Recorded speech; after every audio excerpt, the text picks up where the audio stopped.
Hello everyone, my name is Christian Eschbach, and welcome to another one of my album reviews. Alright everybody, here we go. We are going to get into some Helloween here. So, as I have mentioned, I'm going to see Helloween in May, towards the end of May. I want to try and get as many Helloween albums in as I can between now and then. Don't know if it's going to happen because I got some Helloween albums I got to buy, or some are waiting to come in. Yes, the Bubbles album. The Pink Bubbles album is on its way. I am going to cover it. Walls of Jericho. If I remember correctly, I believe this is the first album from Helloween. At least the first full-length album from Helloween. I'm double-checking on that right now as I'm discussing it. I've already covered some Helloween. I've covered the brand new, like the most recent Helloween album, which I thought was a really good album.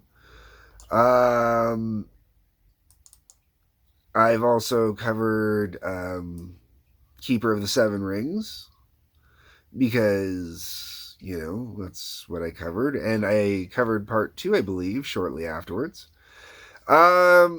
Okay, so 1985, as I'm double checking everything here. This is 1985, based on everything I've got here. This is the first album from Helloween, okay? What do I think of this album? Man, shit. If this had been the first album I'd listened to from Helloween, man, I don't know if I ever would have listened to Helloween again. I'm going to say that up front before I even get into the songs. This was one of those albums, they did not know what the hell they wanted to do with this band. They didn't know if they wanted to be Iron Maiden, if they wanted to be Metallica, if they wanted to be something of the two combined together. I don't know, but this thing is lost somewhere between new wave British heavy metal and thrash metal. It definitely has some of that punk kind of vibe in the lack of production.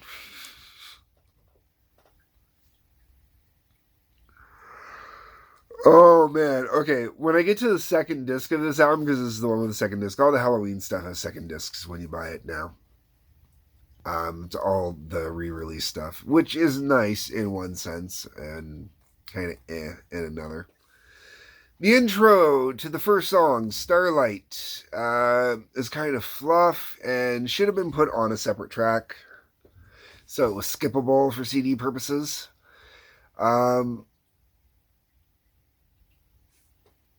Also, outside of a live show, the musical opening is kind of lame sounding.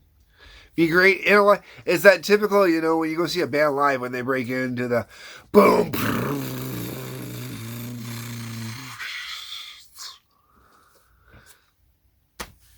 Some bands can pull it off. This did not pull it off, especially because of the fluff thing that was right before it. It was bullshit. It sucked. The track should have started at about 1 minute and 21 seconds. Would have made it better overall. Would have made the song actually a lot more enjoyable overall. Then we get into Murderer, and this one's okay, I guess. Just doesn't feel overly original. This one really feels like it belongs off of one of Maiden's first 2 albums, either the self-titled one or off of Killers. Killers is really what it felt like to me. Then we hit Warrior, which is just kind of meh. Victim of Fate is the first song on the album that I actually really notice. It's a solid song until the rapid and jarring change right after the 4-minute marker. Yeah. It was going really well, then it just abrupt, rapid. Me and my buddy Matt, we used to refer to it as a hit the wall change, where you're just doing one thing and then all of a sudden you just change. That's it, you know. And as a young musician, it's cool. It's like, yeah, watch me do this. I'm going to go from this, all the time, you know, and just like freaking go insane. And you think you're being cool, but you're not really cool. It really kind of just lame, and it shows how young and naive you actually are.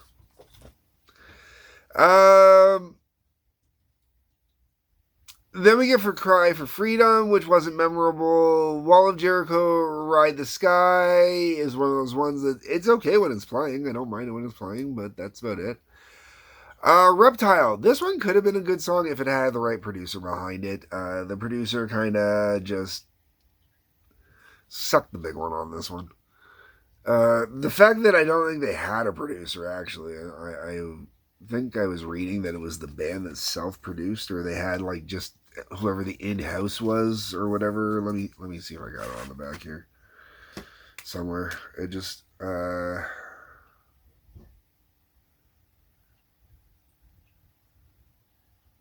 Harris Johns and Helloween. It produced the whole album. Probably not the best idea. Um, and then let's see, that was Reptile. Then we were on to Guardians. It's nice to hear the bass. Very nice to hear the bass. But it sounds weird in the mix. They should have switched for something a little more low end. It's actually really funny. I was just having a conversation with somebody about how much I detest Fender basses, especially the Fender Jazz. It has a very atypical sound. It always sounds kind of high. It always sounds kind of thin. It doesn't have that rich lushness I want in a bass. And that is how the bass damn well sounds on here, man. Like, so I'm swearing that the dude's playing on a Fender Jazz. Just wasn't happy with it at all. The other part, the other way they could have compensated is the higher parts maybe should have been played in a lower key or an octave drop. I just, no, it's not where the bass I wanted the bass to be, especially with what the bass was playing, you know? It just, yeah. Phantoms of Death. This is such a Maiden ripoff. I can't even joke like I normally would like to about this. It sounds cool, but it is just such a horrible ripoff. Um, then it does this weird kind of like abrupt change kind of thing that made me think the song itself just changed to a different song, and it didn't. It was the same song still. Uh, get to Metal Invaders. So this one just kind of really, at the beginning of it, just really reminded me of Metallica's Metal Militia. The whole thing just kind of has like a Metal Militia kind of vibe to it. I just, yeah. Gogar. The bass once again. Like after this particular song, the bass on this album's interesting. I gotta say. But after this part, I gotta wonder if the bassist left to go join a jazz fusion band, man. Like recorded this track and say, you know what, guys, I'm gonna go join a jazz fusion band. Actually, German band, right? So you see, the bassist, it sounds like he wanted to get out of here as fast as he could. He records down the track, and then he's vamooses out of here. He's gone into the wind. My apologies, that was horrible. Okay, heavy metal, in brackets, is the law, is cliche. Was not impressed. Then we're on to How Many Tears. Just not impressed. Even the solos on this song feel uninspired. And then you got Judas, which just really not memorable at all to close out the album.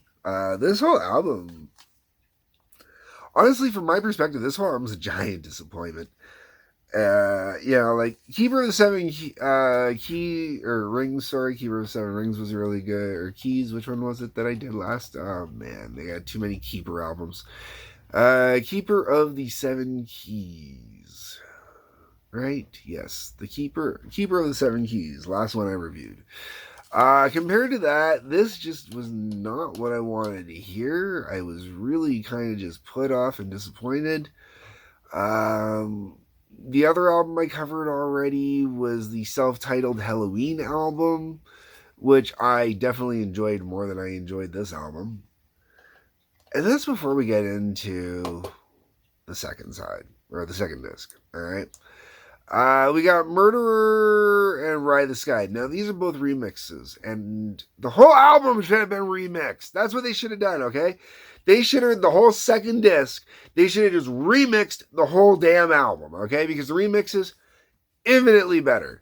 They're a little more polished. They sound a little, maybe a tad bit more poppy. They're still not huge. I'm not huge on the songs themselves. They're not fantastic songs by any stretch, but so much better. All right, now next up we have intro Ride the Sky live. This should not have been the next track on here should not have been, because at this point I now have Ride the Sky fatigue. It's an okay song. It wasn't that good of a song. I have fatigue for it. I really don't care about it at this point. Guardians live. Still not in this one, but doing it live was kind of impressive. The next one, Ernest. I think it's supposed to be Ernest. Ernest of Life. Spelling. This one's actually pretty good. The arrangements are really, really well done. It has a very good flow to it. I'm not sure why this song was not put on the album, because it was.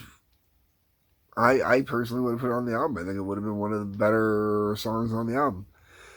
And then you got Metal Invaders and the surprise track. And I'm going to be completely honest. By the time I was done listening to both of these discs, I didn't give a shit about those two songs anymore. I didn't listen to them. I didn't care about them. I can't even remember them again at this point. I just was so horribly. After everything I'd listened to already, I was just so freaking horribly disappointed with this album. Once again, I don't know how they made it to a second album. I understand now.